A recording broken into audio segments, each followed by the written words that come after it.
নমস্কার বন্ধুরা, সানার কিচেনে আপনাদের সবাইকে স্বাগত। আজ আবার চলে এসেছি আপনাদের সঙ্গে একটি রেসিপি শেয়ার করতে। আজকে এই যে চাল কুমড়োটা নিয়েছি, এই চাল কুমড়োটা দিয়ে সম্পূর্ণ নিরামিষ একটি রেসিপি শেয়ার করব। এই নিরামিষ রেসিপিটা খেতে বেশ দারুণ লাগে আর বানানো খুবই সহজ। বাড়িতে থাকা অল্প উপকরণ আর সামান্য কিছু মশলা দিয়ে তৈরি করা যায়। তার জন্য প্রথমে আমাদের চাল কুমড়োটা কেটে নিতে হবে। এই কোথায় যাচ্ছ, কোথায় যাচ্ছ?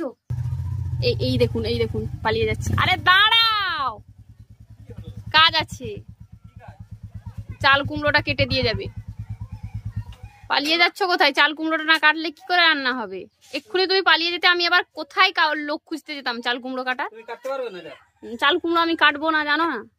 আমাদের ঘরে কোনোদিন চাল কুমড়ো আমাদেরকে কাটতে দেয়? ঠিক আছে, বাড়িতে কোনো ছেলেকে দিয়ে চাল কুমড়ো কাটানো হয়। ফাঁক করে দিলেই হবে তো? এটা কেন জানি না। হ্যাঁ, এই বাবা, খালিটা করে দাও। ঠিক আছে। দেখেছো চাল কুমড়োটা কত নরম? এই চাল কুমড়ো কি হবে আজকে? আজকে চাল কুমড়ো দিয়ে একটা নিরামিষ রেসিপি বানাবো। ঠিক আছে, নিরামিষ শুনে তোমার একটু জ্বর আসতে পারে, কিন্তু রেসিপিটা হবে ফাটাফাটি। ঠিক আছে, ওকে, আমি চললুম। ওকে, আসুন, টাটা, সাবধানে আসুন। টাটা, তুমি সাবধানে রেসিপি করো। ঠিক আছে, সাবধানে আসো।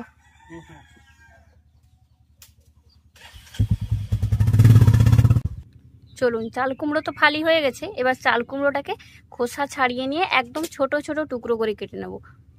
চাল কুমড়োটা কিন্তু প্রচুর নরম।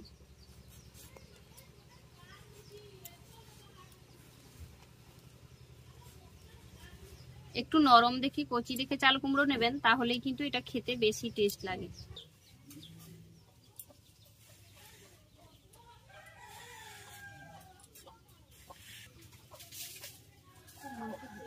দেখুন, একদম সরু সরু টুকরো করে কেটে নিয়েছি।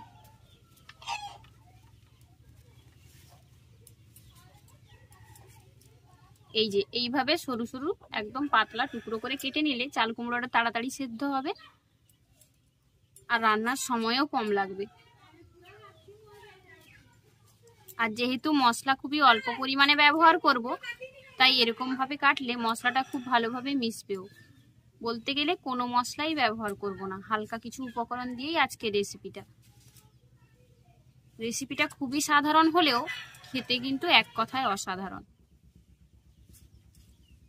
রোজ রোজ একঘেয়েমি রান্না খেয়ে যখন আমাদের মুখের মধ্যে কোনো স্বাদ থাকে না, তখন কিন্তু এইভাবে এই সব রান্না করে খেতে পারেন। এতে কিন্তু শরীর এবং মন দুটোই খুব ভালো থাকবে। আর চাল কুমড়ো এমন একটা সবজি যার কোনো যত্ন নিতে হয় না। কিন্তু অনেক সময় কি হয়, এমনি এমনি কোথাও থেকে বীজ পড়ে গাছ উঠে, সেই গাছটা অযত্নেই বেড়ে উঠে, আবার তার থেকে প্রচুর পরিমাণে ফল দেয়, কিন্তু এর স্বাদ অসাধারণ। এর কোনো যত্ন না নিলেও সে কিন্তু আমাদের প্রতি অনেক দায়িত্ব পালন করে। এইভাবে পুরোটা চাল কুমড়োকে আমি কেটে নেব। চাল কুমড়ো তো কাটা হয়ে গেছে। এবার চলুন বাকি যা যা উপকরণগুলো লাগবে সেগুলো গুছিয়ে নিয়ে তারপর রান্না শুরু করব। এখানে আমি নিয়ে নিয়েছি ছোলার ডাল। ছোলার ডালটাকে আগে থেকে ভিজিয়ে রেখেছিলাম। এই ছোলার ডালের বড়া বানাবো আজকে। ছোলার ডালের বড়া দিয়েই আজকে চাল কুমড়ো নিরামিষ রেসিপি তৈরি করব। তার জন্য প্রথমেই আমি ছোলার ডালটাকে খুব ভালো করে বেটে নেব। আর ছোলার ডালটা 2 থেকে 3 ঘন্টা আগে ভিজিয়ে রেখেছিলাম, যাতে এটা বাটতে খুব সুবিধা হয়, তাড়াতাড়ি আমি এটা বেটে নিতে পারি। আপনারা চাইলে কিন্তু গ্রাইন্ডারেও এটা বেটে নিতে পারেন।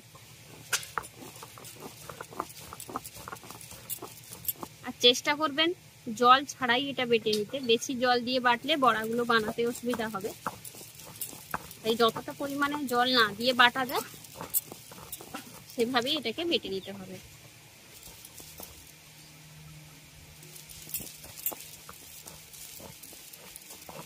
চলুন, এদিকে ছোলার ডালটাও বেটে নিয়েছি আর এদিকে উনুন ধরিয়ে কড়াইটাও বসিয়ে দিয়েছি।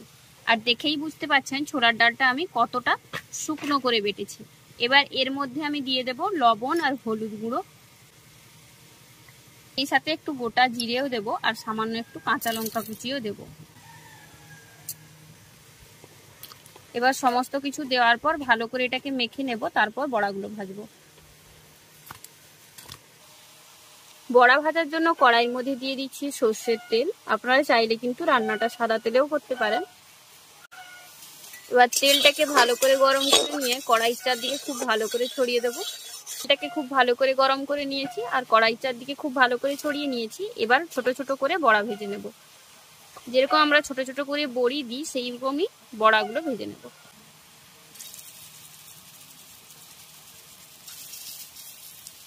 বড়াগুলো কিন্তু কোনো রকম ভাবে কোনো সাইজের ভাজার দরকার নেই, একটু এবড়ো খেবড়ো দেখতেই এগুলো বেশ ভালো লাগে।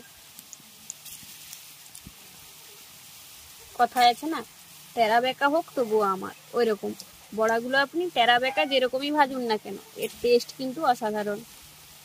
আপনারা চাইলে কিন্তু বড়া ভেজে এইভাবেও খেতে পারেন।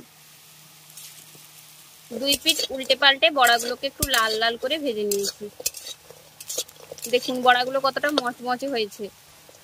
বড়াগুলো লাল করে ভেজে নিয়েছি, এবার এগুলো নামিয়ে নেব। বড়াগুলো নামিয়ে নেওয়ার পর কড়াইয়ের মধ্যে আরো একটু পরিমাণে সর্ষের তেল দিয়ে দিলাম। এবার তেলের মধ্যে ফোড়নে দেব গোটা জিরে, শুকনো লঙ্কা আর তেজপাতা। এবার ফোড়ন থেকে সুন্দর গন্ধ উঠতে শুরু করলে এর মধ্যে আগে থেকে কেটে রাখা চাল কুমড়োগুলো ধুয়ে দিয়ে দেব।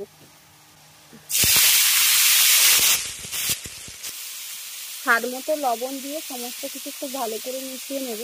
তারপর ঢাকা দিয়ে এটাকে রান্না করব। আর লবণের সাথে সামান্য হলুদের গুঁড়ো দিয়ে দিচ্ছি।